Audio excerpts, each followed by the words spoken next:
Hi மக்களே, வணக்கம். இந்தியாவோட முக்கியமான பண்டிகைகளில் ஒன்று தான் இந்த விநாயகர் சதுர்த்தி. விநாயகர் சதுர்த்தின்னு ஏன் நம்ம சொல்கிறோம் அப்படின்னா, அதாவது தடைகளை நீக்குபவர் அப்படின்னும் ஞானம் மற்றும் செழிப்பின் இறைவன் அப்படின்னும் போற்றப்படக்கூடிய யானையின் தலையை கொண்ட தெய்வமான விநாயகர் பிறந்த தினத்தை தான் அது குறிக்குது. இந்து கடவுளான விநாயகர் பிறந்த நாளை கௌரிக்கும் வகையில் இந்த விழா ஒவ்வொரு வருஷமும் கொண்டாடப்பட்டு வருதுங்க.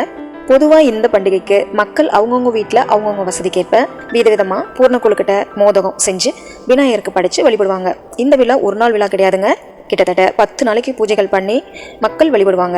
அப்பேற்பட்ட விநாயகர் சதுர்த்திக்கு நாம ஒவ்வொரு வருஷமும் ஒரே மாதிரியான கொழுக்கட்டை பண்ணுறதுக்கு பதிலாக இந்த வருஷம் நம்ம விநாயகருக்கு பிடிச்ச ஒரு ஸ்பெஷலான வித்தியாசமான முறையில் கொழுக்கட்டை பிரசாதம் இந்த வீடியோவில் பண்ண போகிறோம். இந்த ஸ்பெஷல் கொழுக்கட்டை ரொம்ப சத்தாகவும் ஆரோக்கியமாகவும் இருக்க போகுது. வாங்க இப்போ வீடியோக்குள்ளே போகலாம்.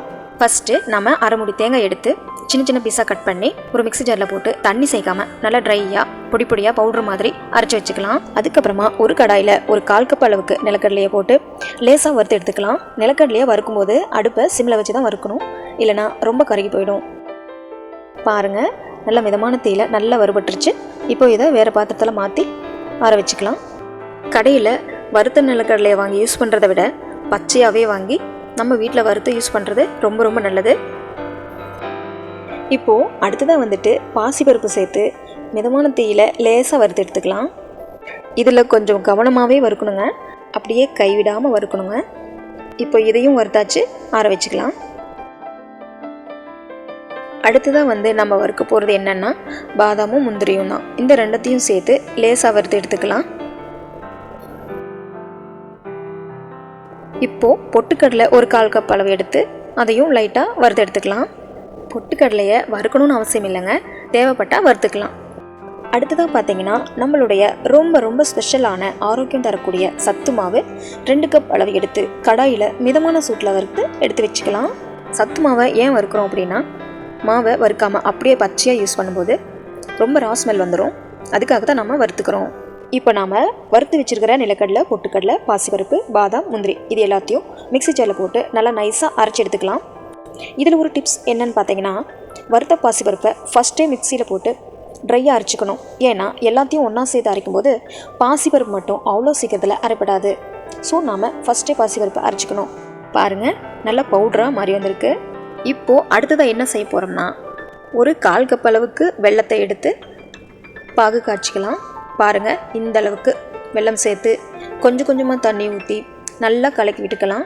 இது கூடவே ஒரு கைப்பிடி அளவு கருப்பட்டி வெல்லத்தையும் கட்டாயம் சேர்த்துக்கணும். அப்போ தான் நாம் செய்ய போகிற பூரணம் நல்லா சத்து மிக்க தான் இருக்கும். பாருங்கள் ஃப்ரெண்ட்ஸ், சாதாரண வெல்லமோ பனங்கருப்பட்டி வெல்லமோ கலந்த கலவை எவ்வளோ அழகாக ஜூஸியாக பாகுபதத்துக்கு வந்திருக்குன்னு பாருங்கள். இப்போது அடுத்ததாக பார்த்தீங்கன்னா, நாம் வறுத்து வச்சுருக்கிற சத்து மாவில் அரைச்சி வச்ச பவுடரை இதில் கொட்டி நல்லா கலந்து விட்டுக்கலாம். எல்லாத்தையும் நல்லா மிக்ஸ் பண்ணிக்கணும். இப்போது இதில் பார்த்திங்கன்னா காய்ச்சின வெள்ளைப்பாகவை கொஞ்சம் ஆற விட்டு நல்ல பவுடர் ஸ்டேஜில் கொட்டி நல்லா கலந்து விட்டுக்கலாம். கட்டி சேராத அளவுக்கு நல்லா உடச்சி விட்டுக்கணும். இது கூடவே நாம் ட்ரையாக அரைச்சி வச்சுருக்கிற தேங்காய் பவுடரையும் இதில் சேர்த்து நல்லா கலந்து விட்டுக்கலாம்.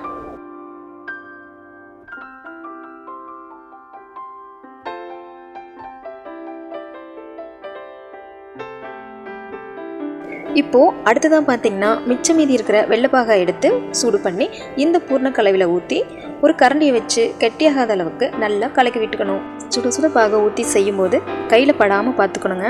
இதுக்கப்புறமா 2 ஸ்பூன் அளவுக்கு நெய்யை தாராளமாக ஊற்றி நல்லா பிசைஞ்சிக்கலாங்க. இப்போ பாருங்கள், மாவு பூர்ணம் செய்யக்கூடிய அளவுக்கு வந்துருச்சு. இப்போ உருண்டை பிடிக்க ஆரம்பிச்சிடலாம். நம்ம உள்ளங்கையில் கொஞ்சமாக ஆயிலை தடவிக்கிட்டு ஒரு நெல்லிக்காய் சைஸ் அளவுக்கு உருண்டை பிடிச்சி வச்சுக்கலாம். பாருங்கள், இப்படி நல்லா ப்ரெஷ் பண்ணி லட்டு மாதிரி பிடிச்சி வைக்கணும். பூரணத்தை ரொம்ப நேரமாக ட்ரையாக விடக்கூடாதுங்க, கடன்னு செஞ்சு முடிச்சிடணுங்க. இப்போது ஃபைனலாக கொழுக்கட்டை பண்ணுறதுக்கான பூரணம் ரெடி ஆயிடுச்சு.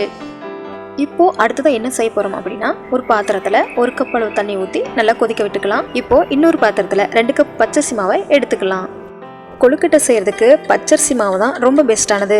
இப்போது இது கூடவே 1/4 கப் மைதா மாவு, ஒரு 1/4 டீஸ்பூன் உப்பு, 1/4 டீஸ்பூன் ஏலக்காய் பொடி இது எல்லாத்தையும் மிக்ஸ் பண்ணிக்கலாம். இது கூட 1 ஸ்பூன் அளவு சர்க்கரையை சேர்த்து நல்லா மிக்ஸ் பண்ணிக்கலாம். உப்பு சர்க்கரை இந்த ரெண்டையும் மாவில் சேர்த்துக்கிட்டோம் அப்படின்னா கொழுக்கட்டையை கடித்து சாப்பிடும்போது அதோட சுவை இன்னும் கூடுதலாக இருக்கும். இப்போது அடுத்ததாக கொதிக்க வச்ச தண்ணியை எடுத்து இந்த மாவில் கொஞ்சமாக ஊற்றிக்கிட்டு நம்ம வீட்டில் இருக்கிற கோர்க்கை எடுத்து நல்லா கிளறி விட்டுக்கலாம். இப்படியே கொஞ்சம் கொஞ்சமாக தண்ணியை சேர்த்து கட்டி சேர விடாமல் நல்லா கிளறி விட்டுக்கலாம். மாவு நல்லா சாஃப்டாக வர்றதுக்காக நாம் ஆயிலை கொஞ்சம் விட்டு நல்லா பிசைஞ்சிக்கலாம். கொழுக்கட்டை பண்ணுறதுக்கான அந்த மேல் மாவுக்கு நாம் தேவையான அளவில் தான் தண்ணி சேர்த்துக்கணும். அதிகமாக சேர்த்தா ரொம்ப குழஞ்சி போயிடும். போதுமான அளவுக்கு தண்ணியை சேர்த்து சப்பாத்திக்கு மாவு பிசைகிற மாதிரி இது போல் நல்லா பிசைஞ்சுக்கணும். அப்போ தான் மாவு சாஃப்டாக பஞ்சு போல் வரும். நல்ல சாஃப்டான பதத்துக்கு வந்ததுக்கப்புறம் ஒரு ஈரமான வெள்ளை துணியை எடுத்து மாவு மேலே போட்டு மூடி வச்சிடலாம். அப்படியே ஒரு 5 நிமிஷம் விட்டு எடுத்து பார்த்தோம்னா மாவு நல்ல பஞ்சு மாதிரி சாஃப்டாக இருக்கும். பாருங்கள், நல்ல பஞ்சு மாதிரி வந்திருக்கு. இந்த ஸ்டேஜில் தான் நம்ம கையில் ஆயிலை தடவிக்கிட்டு கொஞ்சம் கொஞ்சமாக மாவை எடுத்து உருண்டை பிடிச்சிக்கணும். அதுக்கப்புறம் கொழுக்கட்டை பண்ணுறதுக்கான அச்சு இருக்குது பார்த்தீங்களா, அதுலேயும் நாம் கண்டிப்பாக ஆயிலை நல்லா பூசி வச்சுக்கணுங்க. ஏன்னா நம்ம ஆயில் தடவாமல் அப்படியே மாவை அச்சுக்குள்ளே வச்சோம்னா வெளியே ஈஸியாக எடுக்கவே முடியாது, சுத்தமாக சொதப்பல் ஆகிடும்.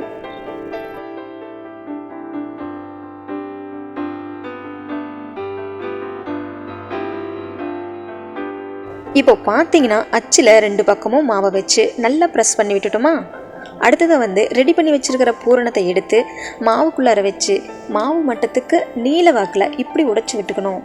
அதுக்கப்புறம் 2 பக்கமும் அச்சு க்ளோஸ் பண்ணிக்கிட்டு நல்லா ப்ரெஸ் பண்ணி விட்டு ஓப்பன் பண்ணி பார்த்தோம்னா ஒரு சூப்பரான அச்சு கொழுக்கட்டை அழகாக வந்துடும்.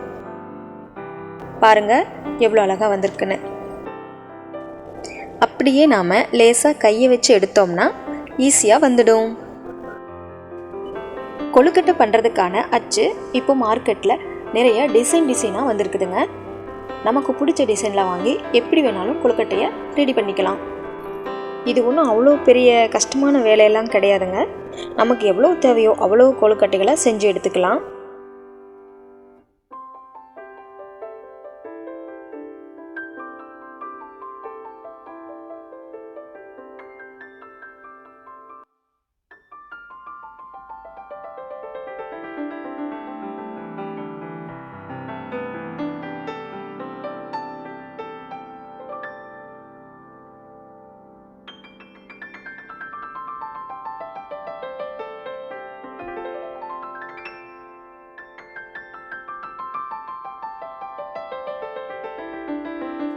இப்போ பாருங்கள் கொழுக்கட்டை எவ்வளோ அழகாக க்யூட்டாக வந்திருக்குன்னு.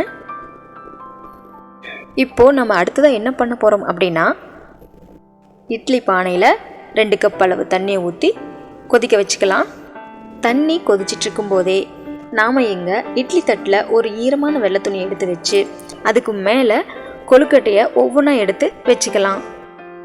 அதுக்கப்புறம் பார்த்தீங்கன்னா அந்த தட்டை எடுத்து இட்லி பானையில் வச்சுட்டு மூடி போட்டு ஒரு 10 நிமிஷம் இல்லைன்னா 12 நிமிஷம் வேக விட்டுறணும். அதிக நேரம் வேக விட்டோம்னா கொழுக்கட்டை சாஃப்ட் ஸ்டேஜை தாண்டி போய் கல் மாதிரி இறுகி போயிடும். ஓகே ஃப்ரெண்ட்ஸ், இப்போது கொழுக்கட்டை எப்படி வந்திருக்குன்னு பார்த்துடலாம் வாங்க.